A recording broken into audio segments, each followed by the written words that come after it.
Bayangkan suasana Pulau Jawa lebih dari 1.200 tahun yang lalu. Saat itu, belum ada gedung-gedung tinggi, belum ada jalan raya, belum ada teknologi modern seperti sekarang. Yang terbentang hanyalah hamparan hutan hijau, gunung-gunung besar yang menjulang, sungai-sungai jernih yang mengalir tenang, serta kerajaan-kerajaan besar yang mulai berkembang di tanah Nusantara. Pada abad ke-8 Masehi, wilayah Jawa Tengah menjadi pusat kekuasaan sebuah kerajaan besar bernama Kerajaan Mataram kuno. Kerajaan ini adalah salah satu kerajaan paling maju pada masanya. Mereka telah mengenal sistem pemerintahan yang teratur, pertanian yang berkembang pesat, seni ukir yang sangat halus, dan ilmu bangunan yang luar biasa. Di dalam kerajaan ini terdapat 2 dinasti besar yang berpengaruh. Yang pertama adalah dinasti Sanjaya yang menganut agama Hindu. Dan yang kedua adalah dinasti Shailendra, dinasti yang menganut ajaran Buddha Mahayana. Pada masa itu, dinasti Shailendra sedang berada di puncak kejayaannya. Mereka dikenal sebagai penguasa yang sangat mendukung perkembangan ilmu pengetahuan, seni, budaya, dan kehidupan spiritual. Di bawah kepemimpinan Raja Samaratungga, kerajaan berkembang menjadi salah satu pusat peradaban terbesar di Asia Tenggara. Namun, Raja Samaratungga tidak hanya ingin dikenang sebagai penguasa yang kuat. Ia memiliki cita-cita yang jauh lebih besar. Ia ingin meninggalkan warisan abadi, sebuah bangunan yang bukan sekadar simbol kejayaan kerajaan, tetapi juga menjadi lambang perjalanan spiritual manusia menuju pencerahan. Dalam ajaran Buddha Mahayana, hidup manusia dipandang sebagai perjalanan batin. Setiap manusia diyakini harus melewati berbagai tahap kehidupan, melepaskan hawa nafsu duniawi, memahami kebijaksanaan, hingga akhirnya mencapai kesempurnaan jiwa atau pencerahan. Raja Samaratungga ingin ajaran itu diwujudkan dalam bentuk nyata. Bukan dalam kitab, bukan hanya dalam doa, tetapi dalam sebuah bangunan raksasa yang dapat dilihat, disentuh, dan dijalani oleh setiap orang. Ia ingin setiap orang yang datang dapat merasakan perjalanan spiritual itu melalui langkah demi langkah. Dari dasar menuju puncak, dari dunia penuh keinginan menuju ketenangan tertinggi. Selain alasan spiritual, pembangunan ini juga memiliki tujuan politik. Pada masa itu, membangun monumen besar adalah cara kerajaan menunjukkan kekuatan, kemajuan ilmu pengetahuan, dan kejayaan peradabannya. Semakin megah bangunan yang didirikan, semakin besar pula pengaruh kerajaan di mata dunia. Dinasti Shailendra ingin menunjukkan bahwa tanah Jawa bukanlah wilayah biasa. Mereka ingin dunia tahu bahwa di Nusantara telah lahir sebuah peradaban besar yang mampu menciptakan karya luar biasa. Dan dari perpaduan antara keyakinan spiritual serta ambisi kejayaan itulah lahir sebuah gagasan besar. Gagasan yang kelak mengubah sejarah. Sebuah mahakarya batu yang akan berdiri kokoh melawan zaman. Sebuah simbol kebesaran peradaban Jawa kuno. Sebuah warisan yang akan terus diceritakan hingga ribuan tahun kemudian. Mahakarya itu adalah Candi Borobudur. Setelah gagasan besar untuk membangun sebuah tempat suci lahir di benak Raja Samaratungga, pertanyaan besarnya adalah, siapa yang akan mewujudkan mimpi sebesar itu? Membangun Borobudur bukanlah pekerjaan biasa. Ini bukan sekedar mendirikan bangunan dari batu. Ini adalah proyek raksasa yang membutuhkan kecerdasan luar biasa, ketelitian tinggi, dan kerjasama ribuan orang selama puluhan tahun. Semua bermula dari keputusan Raja Samaratungga, penguasa besar dinasti Shailendra yang memerintah sekitar awal abad ke-9 Masehi. Ia dikenal sebagai raja yang sangat menghormati ajaran Buddha Mahayana dan memiliki perhatian besar terhadap perkembangan ilmu pengetahuan serta kebudayaan. Di masa pemerintahannya, kerajaan berada dalam keadaan makmur, pertanian berkembang, perdagangan berjalan lancar, kehidupan masyarakat stabil. Keadaan inilah yang memungkinkan lahirnya proyek sebesar Borobudur. Namun Raja Samaratungga tidak bekerja sendirian. Ia didampingi oleh para pendeta Buddha, penasehat kerajaan, ahli filsafat, dan para arsitek terbaik di zamannya. Mereka bersama-sama merancang seperti apa bangunan suci itu harus dibuat. Bukan hanya indah secara bentuk, tetapi juga harus mengandung makna spiritual yang mendalam. Konon, arsitek utama pembangunan Borobudur dikenal dengan nama Gunadarma. Walaupun tidak banyak catatan sejarah yang menjelaskan kehidupannya secara rinci, nama Gunadarma hidup dalam legenda masyarakat Jawa sebagai sosok jenius di balik rancangan megah Borobudur.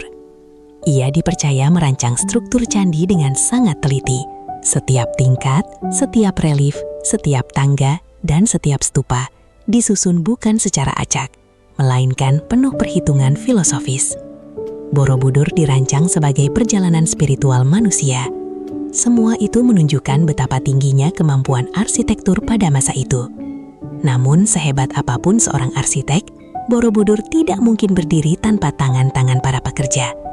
Ribuan rakyat dari berbagai wilayah kerajaan dikerahkan. Ada pemahat batu yang mengukir relief dengan detail menakjubkan. Ada pengangkut batu yang memindahkan balok-balok andesit dari sungai dan lereng Brunung. Ada ahli bangunan yang memastikan setiap batu terpasang sempurna. Ada pula para pendeta yang mengawasi agar seluruh bentuk bangunan sesuai ajaran Buddha. Pekerjaan ini berlangsung selama puluhan tahun.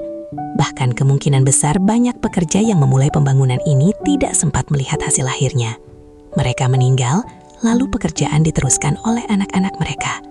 Begitu besar pengorbanan yang diberikan demi mewujudkan cita-cita sang raja. Ketika Raja Samaratungga wafat, pembangunan belum sepenuhnya selesai. Tugas besar itu kemudian dilanjutkan oleh putrinya, Pramodawardhani. Di bawah kepemimpinannya, pembangunan akhirnya diselesaikan sekitar tahun 825 Masehi. Dan setelah puluhan tahun kerja keras, berdirilah Borobudur. Bukan hanya sebagai bangunan batu terbesar pada zamannya, tetapi sebagai bukti bahwa nenek moyang di tanah Jawa telah memiliki ilmu, ketekunan, dan kecerdasan yang luar biasa.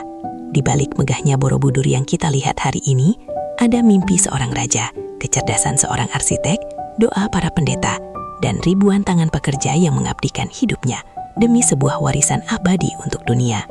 Setelah mengetahui siapa yang berada di balik pembangunan Borobudur, muncul pertanyaan berikutnya. Kapan sebenarnya mahakarya besar ini dibangun? Untuk menjawab pertanyaan itu, kita harus kembali jauh ke masa lalu. Tepatnya ke abad ke-8 Masehi. Saat itu, dunia masih berada dalam era kerajaan-kerajaan besar. Di Eropa, banyak wilayah masih berada dalam masa awal abad pertengahan. Di Tiongkok, dinasti Tang sedang berada di puncak kejayaan. Sementara di Nusantara, tepatnya di Pulau Jawa, sebuah peradaban besar sedang tumbuh dengan sangat pesat.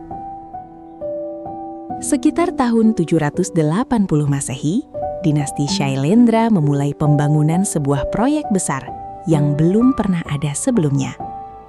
Proyek itu adalah pembangunan Borobudur. Pada masa itu, Raja Samaratungga memimpin kerajaan. Ia ingin menciptakan sebuah monumen suci yang tidak hanya megah, tetapi juga memiliki makna spiritual mendalam. Namun, membangun Borobudur jelas bukan pekerjaan singkat. Bayangkan saja, lebih dari 2 juta balok batu harus dipotong, diangkut, dipahat, lalu disusun satu persatu. Semua dilakukan tanpa alat berat, tanpa mesin modern, tanpa teknologi seperti kren atau komputer. Setiap ukuran dihitung secara manual. Setiap batu dipasang dengan ketelitian tinggi agar saling mengunci sempurna. Karena itulah pembangunan Borobudur memakan waktu sangat lama. Para sejarawan memperkirakan proses pembangunannya berlangsung sekitar 50 hingga 75 tahun. Artinya, pembangunan ini memakan waktu hampir sepanjang hidup satu generasi manusia. Anak-anak yang melihat pembangunan dimulai, kemungkinan telah menjadi orang tua ketika Borobudur selesai. Pekerjaan ini diwariskan dari ayah kepada anak, dari satu generasi ke generasi berikutnya. Ini menunjukkan betapa besar komitmen kerajaan untuk menyelesaikannya. Borobudur akhirnya diperkirakan selesai sekitar tahun 825 Masehi. Saat itu, pemerintahan diteruskan oleh putri Raja Samaratungga, yaitu Pramodawardhani. Di bawah kepemimpinannya, proyek besar ini akhirnya mencapai tahap akhir. Jika dihitung dari awal hingga selesai, Borobudur berdiri lebih dari 1.200 tahun yang lalu. Bayangkan, ketika bangunan ini selesai dibangun, belum ada negara bernama Indonesia. Belum ada listrik, belum ada kendaraan bermotor. Bahkan banyak kerajaan besar dunia saat ini belum berdiri. Namun di tanah Jawa, nenek moyang kita telah berhasil menciptakan salah satu bangunan paling megah dalam sejarah umat manusia. Hal ini membuktikan bahwa peradaban Nusantara pada masa itu telah mencapai tingkat ilmu pengetahuan dan teknologi yang sangat tinggi. Mereka memahami arsitektur, mereka memahami matematika, mereka memahami struktur bangunan. Dan yang paling luar biasa, semua itu mereka lakukan lebih dari 1.000 tahun lalu. Hingga hari ini, para ahli masih kagum mempelajari bagaimana masyarakat abad ke-8 mampu menyelesaikan bangunan serumit Borobudur dengan ketepatan luar biasa. Karena itulah, waktu pembangunan Borobudur bukan sekadar angka dalam sejarah. Ia adalah bukti nyata bahwa jauh sebelum zaman modern, tanah Jawa pernah melahirkan sebuah peradaban besar yang mampu menciptakan keajaiban yang melampaui zamannya. Bagaimana mungkin lebih dari 1.200 tahun yang lalu, ketika belum ada alat berat, belum ada crane, belum ada komputer, nenek moyang kita mampu membangun bangunan sebesar Borobudur? Jawabannya adalah kecerdasan, ketelitian, dan kerja keras luar biasa. Semua dimulai dari pemilihan lokasi. Para arsitek kerajaan memilih sebuah bukit alami di wilayah Magelang, Jawa Tengah. Tempat ini dianggap ideal karena berada di antara pegunungan dan dialiri sungai-sungai besar. Dalam kepercayaan Buddha, lokasi seperti ini dipercaya memiliki nilai spiritual yang tinggi. Setelah lokasi ditentukan, ribuan pekerja mulai mengambil batu andesit dari sungai dan lereng gunung di sekitar wilayah itu. Batu-batu besar dipotong secara manual menggunakan alat sederhana. Lalu batu itu diangkut menuju lokasi pembangunan dengan cara dipikul bersama-sama. Digelindingkan menggunakan batang kayu atau dialirkan lewat rakit sederhana. Bayangkan, jutaan batu dipindahkan hanya dengan tenaga manusia. Setelah sampai di lokasi, setiap batu dipahat dengan ukuran sangat presisi. Mengapa harus presisi? Karena Borobudur dibangun tanpa semen. Setiap batu dibuat dengan sistem kunci, seperti puzzle raksasa. Ada tonjolan dan cekungan yang membuat satu batu terkunci sempurna dengan batu lainnya. Jika ukurannya meleset sedikit saja, susunan bisa rusak. Karena itulah para pemahat bekerja dengan ketelitian luar biasa. Setelah itu, batu-batu disusun lapis demi lapis, dari dasar hingga ke puncak. Semua disusun mengikuti rancangan yang sangat terukur. Tangga, relief, stupa, dan dinding harus simetris sempurna. Yang lebih hebat lagi, para pembangunnya juga memikirkan sistem drainase. Magelang memiliki curah hujan tinggi. Agar air tidak merusak bangunan, dibuatlah saluran air tersembunyi di setiap sisi candi. Air hujan dialirkan keluar melalui pancuran batu khusus. Teknologi ini sangat maju untuk zamannya, dan masih berfungsi hingga sekarang. Sementara itu, para seniman memahat ribuan relief di dinding candi. Relief itu menceritakan kehidupan Buddha, hukum karma, kisah moral, hingga gambaran kehidupan masyarakat Jawa kuno. Setiap ukiran dibuat dengan tangan, satu demi satu, dengan kesabaran luar biasa.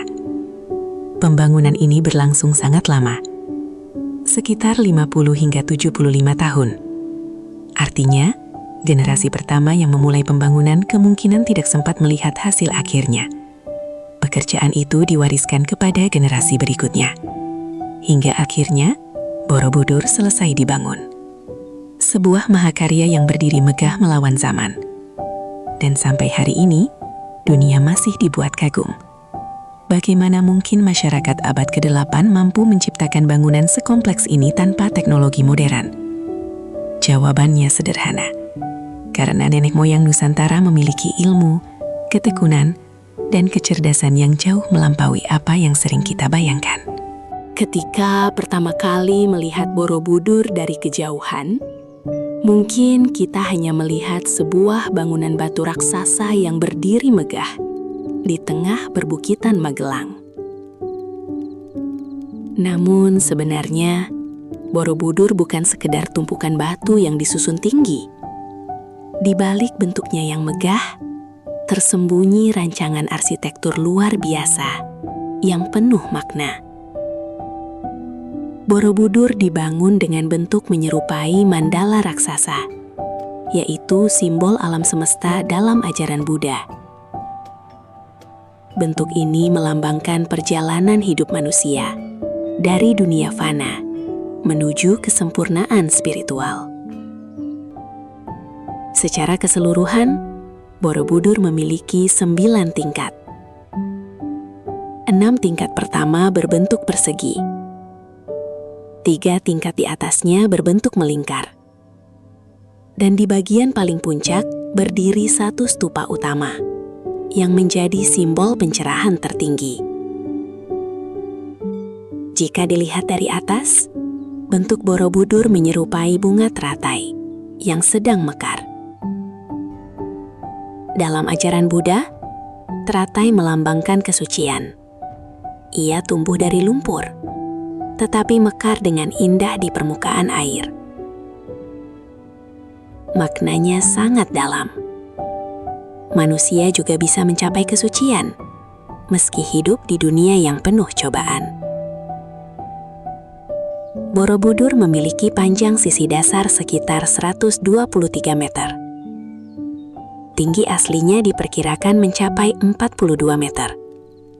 Meskipun setelah restorasi, tingginya menjadi sekitar 35 meter. Ukuran ini sangat besar untuk ukuran bangunan abad ke-8.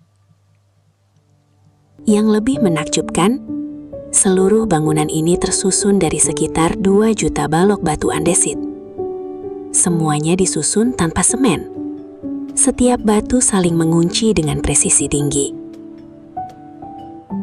Borobudur juga memiliki 504 arca Buddha yang tersebar di berbagai tingkat. Setiap arca memiliki posisi tangan berbeda yang melambangkan ajaran tertentu dalam agama Buddha. Di 3 tingkat paling atas, terdapat 72 stupa berlubang. Di dalam setiap stupa terdapat patung Buddha yang duduk tenang dalam meditasi. Lubang-lubang pada stupa berbentuk belah ketupat dan persegi. Bentuk ini bukan hiasan biasa, melainkan simbol perjalanan menuju kesempurnaan spiritual. Di tengah-tengah semua itu, berdiri satu stupa terbesar di puncak. Inilah pusat dari seluruh bangunan. Stupa ini melambangkan nirwana, yaitu keadaan tertinggi ketika manusia telah terbebas dari segala nafsu dan penderitaan dunia. Selain itu, dinding Borobudur dipenuhi 2.672 panel relief. Jika disusun memanjang, relief ini bisa mencapai hampir 6 km. Relief-relief ini menceritakan ajaran Buddha, kisah hidup manusia, hukum karma, dan gambaran kehidupan masyarakat Jawa kuno. Setiap detail dibuat dengan sangat teliti, mulai dari ekspresi wajah, bentuk pakaian, kapal-kapal besar, rumah kuno, hingga aktivitas perdagangan. Semua dipahat dengan tangan lebih dari 1000 tahun yang lalu. Yang membuat para ahli dunia terus kagum adalah tingkat ketepatan bangunannya. Semua sisi Borobudur simetri sempurna. tangga, lorong, stupa, dan relief tersusun sangat presisi. Bahkan tanpa teknologi modern, nenek moyang kita mampu menciptakan bangunan dengan perhitungan matematika luar biasa. Borobudur bukan hanya indah untuk dilihat. Ia adalah perpaduan sempurna antara seni, ilmu pengetahuan, arsitektur, dan spiritualitas. Setiap batu yang tersusun di sana seolah berbicara kepada dunia bahwa lebih dari 1000 tahun yang lalu, di tanah Jawa, pernah lahir sebuah peradaban besar yang mampu menciptakan keajaiban melampaui zamannya.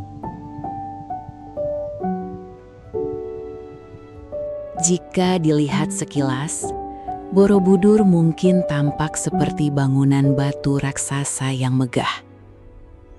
Namun, sebenarnya Borobudur bukan sekedar candi. Ia adalah sebuah perjalanan spiritual yang dibuat dalam bentuk bangunan. Setiap tingkat, setiap tangga, setiap relief, bahkan setiap langkah yang dinaiki memiliki makna mendalam tentang perjalanan hidup manusia. Borobudur dibangun berdasarkan ajaran Buddha Mahayana. Bentuknya dirancang sebagai gambaran perjalanan jiwa manusia menuju kesempurnaan. Perjalanan ini terbagi menjadi 3 tingkatan utama. Tingkatan pertama disebut Kamadhatu. Ini adalah bagian paling bawah dari Borobudur. Kamadhatu melambangkan dunia nafsu. Dunia tempat manusia masih terikat oleh keinginan-keinginan duniawi. Keinginan akan harta, kekuasaan, kesenangan, kemarahan, iri hati, dan segala hal yang membuat manusia lupa pada makna hidup yang sebenarnya. Di bagian ini terdapat relief yang menggambarkan hukum karma. Setiap perbuatan baik akan menghasilkan kebaikan, dan setiap perbuatan buruk akan membawa penderitaan. Pesannya sangat jelas. Apa yang kita lakukan hari ini akan menentukan masa depan kita. Setelah melewati dunia nafsu, perjalanan berlanjut ke tingkat kedua, yaitu rupa dhatu. Ini adalah dunia bentuk. Tahap ketika manusia mulai melepaskan keterikatan pada hawa nafsu dan mulai mencari kebijaksanaan. Di bagian ini terdapat banyak relief yang menceritakan kehidupan Sang Buddha. Ajaran moral, kasih sayang, pengorbanan, dan pencarian kebenaran. Lorong-lorong di tingkat ini dibuat seperti labirin. Ini bukan tanpa alasan.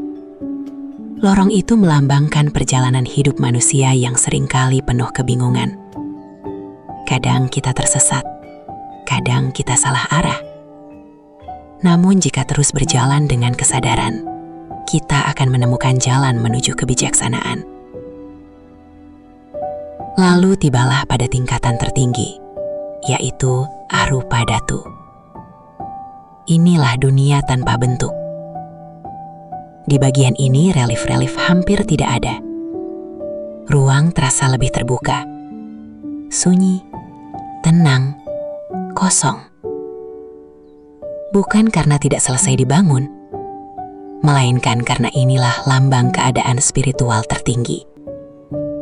Saat manusia telah melepaskan segala keterikatan duniawi, tidak lagi terikat oleh ego, ambisi, atau penderitaan. Di tingkat ini terdapat puluhan stupa berlubang yang masing-masing berisi patung Buddha yang duduk tenang dalam meditasi. Stupa-stupa ini melambangkan kesadaran yang belum sepenuhnya terlihat, tetapi sudah dekat dengan pencerahan. Dan di puncaknya berdiri satu stupa utama. Besar, tertutup, dan kosong di bagian dalamnya. Stupa ini melambangkan nirwana, keadaan tertinggi dalam ajaran Buddha. Sebuah kondisi ketika jiwa telah mencapai kebebasan sempurna dari penderitaan. Jika seseorang menaiki Borobudur dari bawah hingga ke puncak, sesungguhnya ia sedang menjalani simbol perjalanan hidup manusia. Dari dunia penuh nafsu, menuju kebijaksanaan, hingga akhirnya mencapai kedamaian sejati. Inilah sebabnya Borobudur bukan sekedar bangunan indah. Ia adalah pelajaran hidup yang dipahat dalam batu. Pesan sunyi dari nenek moyang kita tentang bagaimana manusia seharusnya menjalani hidup. Dan hingga hari ini, pesan itu masih berdiri kokoh di tanah Jawa. Mengajarkan bahwa perjalanan menuju kebijaksanaan selalu dimulai dari satu langkah kecil untuk mengenal diri sendiri. Jika dilihat sekilas, Borobudur mungkin tampak seperti bangunan batu raksasa yang megah. Namun sebenarnya, Borobudur bukan sekedar candi. Ia adalah sebuah perjalanan spiritual yang dibuat dalam bentuk bangunan. Setiap tingkat, setiap tangga, setiap relief, bahkan setiap langkah yang dinaiki, memiliki makna mendalam tentang perjalanan hidup manusia. Borobudur dibangun berdasarkan ajaran Buddha Mahayana. Bentuknya dirancang sebagai gambaran perjalanan jiwa manusia menuju kesempurnaan. Perjalanan ini terbagi menjadi 3 tingkatan utama. Tingkatan pertama disebut Kamadhatu. Ini adalah bagian paling bawah dari Borobudur. Kamadhatu melambangkan dunia nafsu. Dunia tempat manusia masih terikat oleh keinginan-keinginan duniawi. Keinginan akan harta, kekuasaan, kesenangan, kemarahan, iri hati, dan segala hal yang membuat manusia lupa pada makna hidup yang sebenarnya. Di bagian ini terdapat relief yang menggambarkan hukum karma. Setiap perbuatan baik akan menghasilkan kebaikan, dan setiap perbuatan buruk akan membawa penderitaan. Pesannya sangat jelas. Apa yang kita lakukan hari ini akan menentukan masa depan kita. Setelah melewati dunia nafsu, perjalanan berlanjut ke tingkat kedua, yaitu Rupa Dhatu. Ini adalah dunia bentuk. Tahap ketika manusia mulai melepaskan keterikatan pada hawa nafsu dan mulai mencari kebijaksanaan. Di bagian ini terdapat banyak relief yang menceritakan kehidupan Sang Buddha, ajaran moral, kasih sayang, pengorbanan, dan pencarian kebenaran. Lorong-lorong di tingkat ini dibuat seperti labirin. Ini bukan tanpa alasan. Lorong itu melambangkan perjalanan hidup manusia yang seringkali penuh kebingungan. Kadang kita tersesat, kadang kita salah arah. Namun jika terus berjalan dengan kesadaran, kita akan menemukan jalan menuju kebijaksanaan. Lalu tibalah pada tingkatan tertinggi, yaitu Arupa Dhatu. Inilah dunia tanpa bentuk. Di bagian ini relief-relief hampir tidak ada. Ruang terasa lebih terbuka, sunyi, tenang, kosong.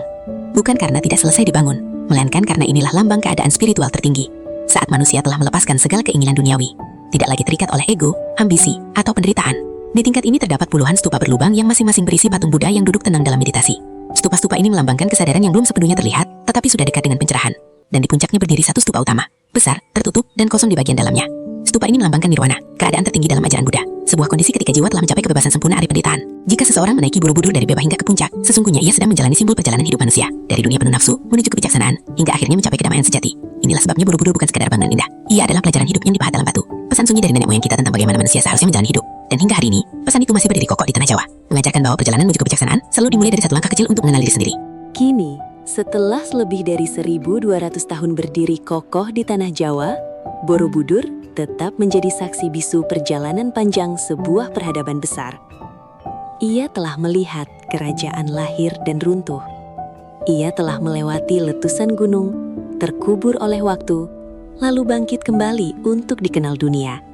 Namun, lebih dari sekedar bangunan kuno, Borobudur adalah pesan abadi dari nenek moyang Nusantara.